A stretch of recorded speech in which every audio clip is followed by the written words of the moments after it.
We are continuing in the second video on chapter 9 in the book of Revelation.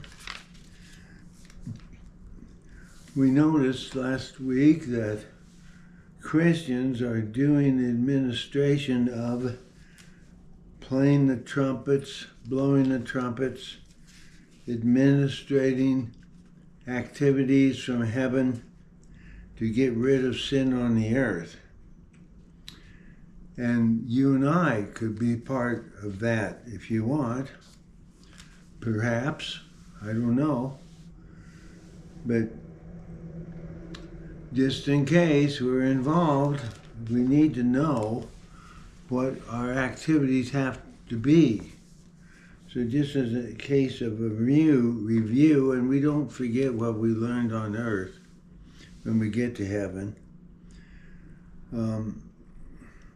The first four trumpets have to do with plague on the earth, oceans, rivers, and sun. Of course, you know the sun is going to be removed eventually. I think it's going to burn up. And then the fifth one is releasing demons that torment people for 5 months, but they can't die. The pain is enormous. The sixth one will actually kill 1/3 of the mankind, 1/3 of the population. And then it also gathers people together to start to go down to Israel to fight against Israel in the Battle of Armageddon. And then the last woe, seventh woe, is on earth and on man. I think the earthquake is so huge, it's got to be Isaiah 24. Armies are starting to attack Israel. And then Babylon is destroyed. Great hail, 60 pounds each ice. Each bit of hail weighs 60 pounds. That's going to be enormously destructive, and it's going to wipe out all the buildings that are left, it seems like. So where we left off last week, I want to continue. We were starting on the sixth plague.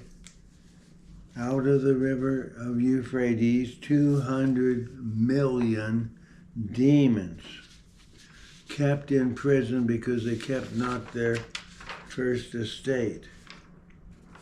Joel describes these in turning to Joel chapter 2.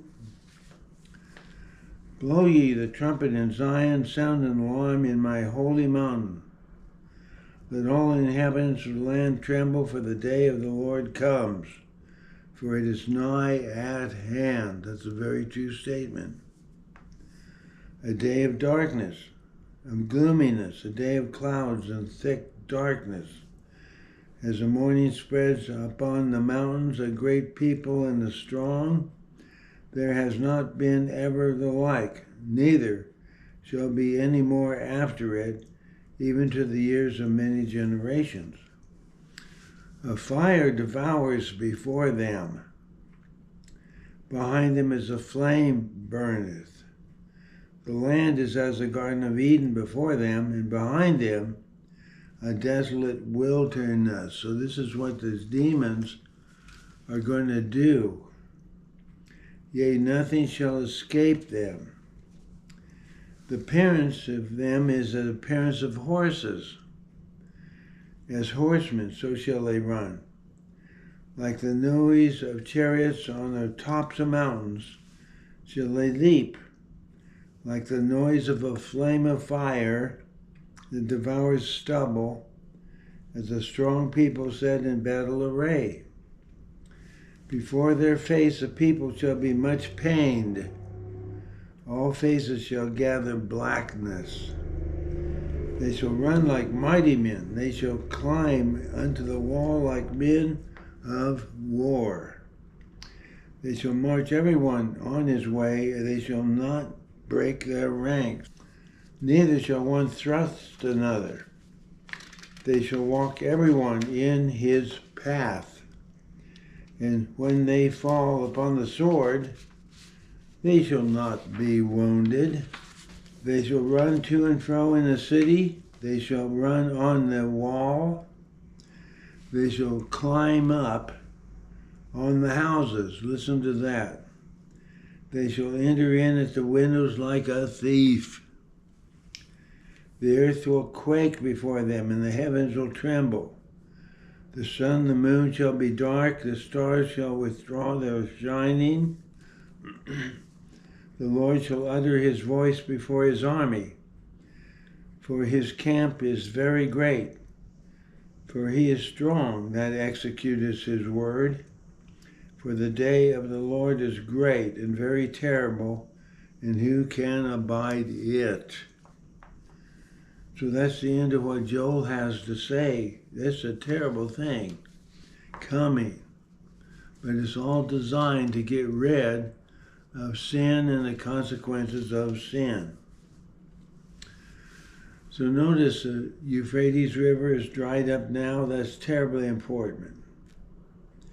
These evil spirits were originally fallen angels.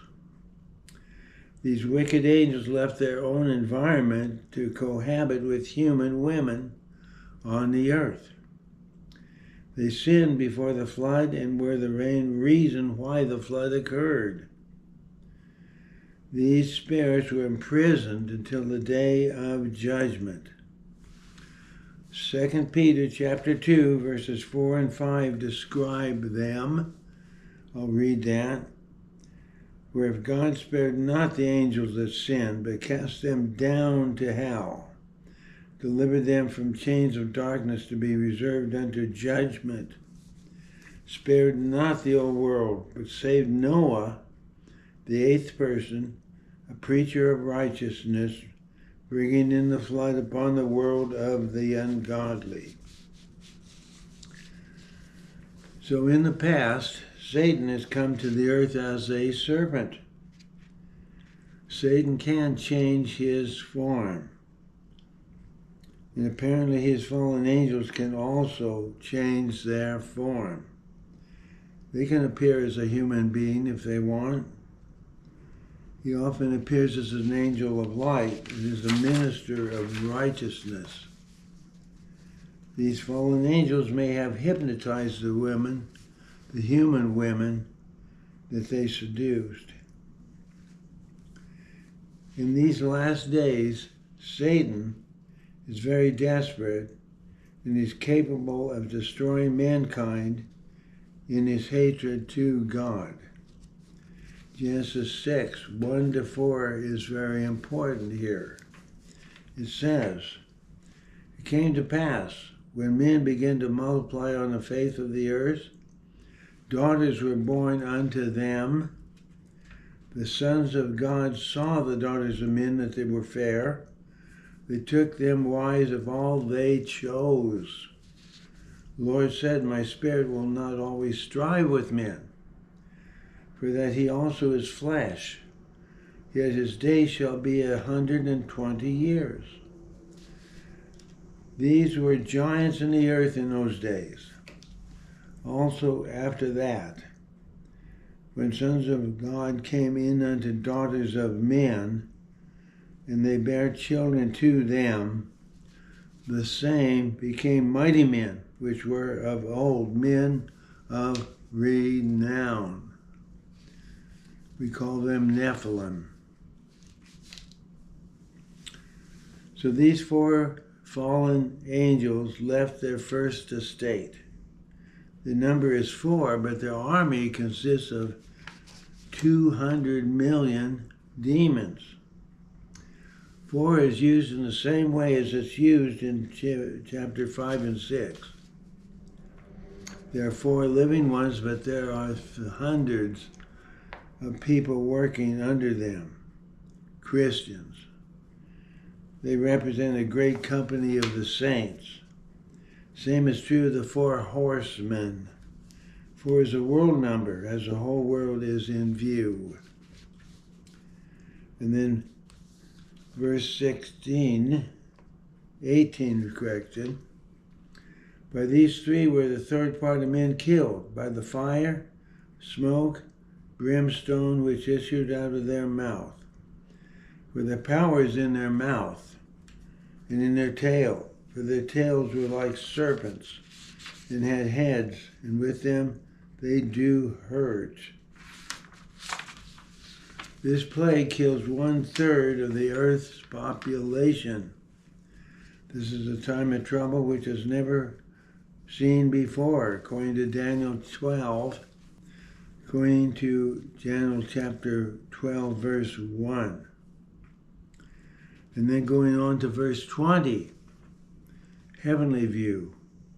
The rest of the men which were not killed by these plagues yet repented not of the work of their hands, that they should not worship devils, idols of gold, silver, brass, stones, wood, which neither can see nor hear nor walk.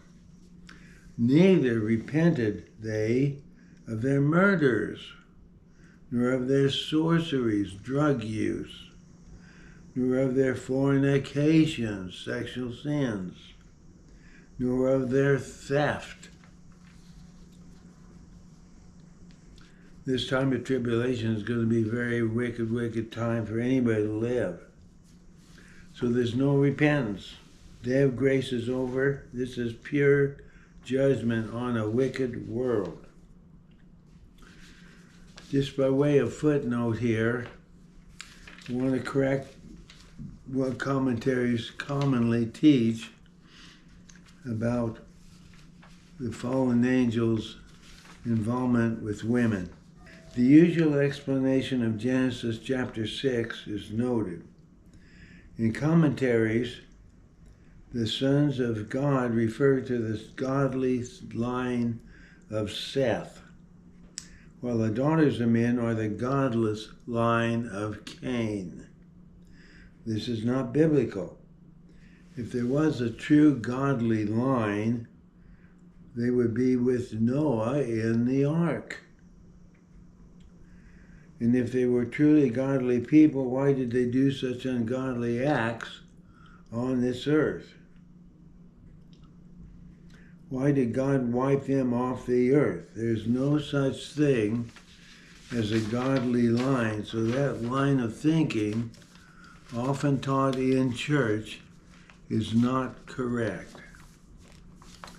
So that completes our discussion of the 3 last woes and the 7 trumpets. It's important to learn these very well. Keep them in our mind. Till that time, keep praying, fellowshipping with Jesus. We'll see you next week. A wonderful chapter coming up. Lord bless each one. Bye-bye.